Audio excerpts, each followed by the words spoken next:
Јас како бранител лично, а и сите мои други колеги сме на став дека нема законски основ, ниту специјалното обвинителство да ги предаде предметите на Републичкото јавно обвинителство, а тоа е од причина што токму само специјалното јавно обвинителство беше единствено надлежно да гони кривични дела кои што произлегуваат од незаконско следените комуникации.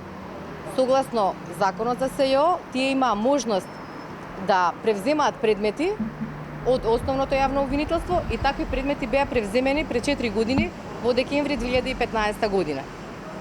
Која е правната логика сега, после 4 години, повторно да се вратат овие предмети во основното јавно обвинителство? При тоа, значи, законот за СЈО, повторувам, не дава таква можност на специјалната обвинителка да ги делегира овие предмети на било кое друго обвинителство. Апсурдот да биде поголем. Имаме постапување по наредба на лице кое што е претворено за злоупотреба на службена положба и овластување и прибавување на противправна имотна корист токму во врска со превземање на кривично гонење. Таа најстрога мерка, мерката притвор, ги апсорбира сите други полесни мерки кои што ги предвидел Законот за кривична постапка, вклучително и забрана за вршење на овластување и должност.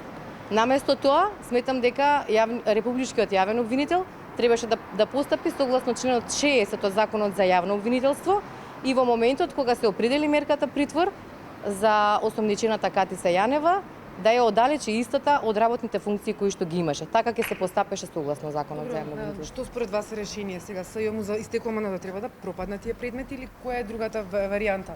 Па ние во овој момент не би коментирале што би било решение. Решението секако ќе дојде од собранието, како еден став нивни, како една законска процедура, секое друго постапување би било незаконито. Според вас само закон може да го реши, ова не предавање на предмети? Апсолутно.